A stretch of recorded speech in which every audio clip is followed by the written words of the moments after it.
As community broadcasters, there's a few protocols that we must abide by to be respectful of other radio formats, our general community, and our church community.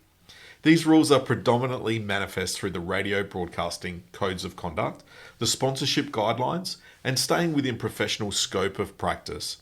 Let's explore each one. The codes of conduct define in some detail the way we can appropriately serve our community through our broadcasting presentations. I'll draw your attention to particularly code number 3. It talks about being respectful of people and defines all the ways this could potentially be violated. Being kind, gracious, and respectful always will keep you away from violating any of these rules. I'll ask you to read code number 3 as it, more than any other code, clearly outlines our responsibilities as presenters. I'll also draw your attention to a few other points it makes that are pertinent to the pandemic time we're in. The code talks about us being an important platform for emergency information.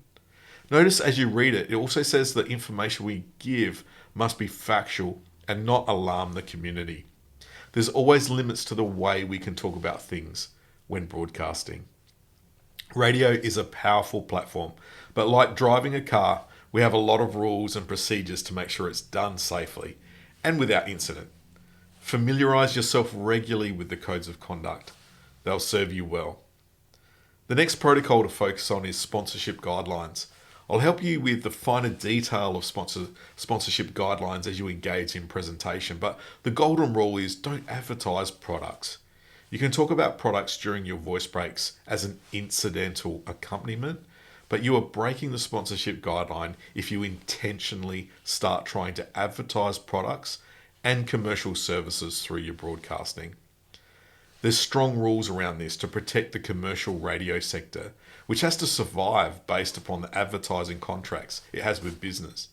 Take this very seriously. The last protocol you need to keep in mind is scope of practice.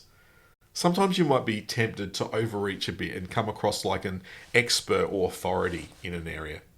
Scope of practice simply means that you stay within the professional understanding you are certified to give advice and talk on. This can be true of any subject that's spoken on. We're not experts as presenters.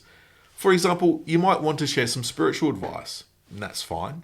But understand we have Christian leaders who are the real authorities in these matters.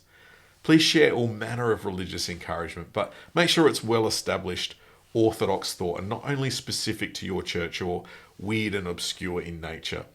Another example is you might give out some helpful and handy tips on staying mentally healthy during this unique time. Make sure you know appropriate limits for psychological and counselling advice, as professionals spend a great deal of time training and are qualified and certified to give specific and life-altering advice. Stay within the guidelines and your broadcasting time will be like going for a long and pleasant drive in your car with many wonderful sights to see. But always remember to stay focused so you don't drive off the road.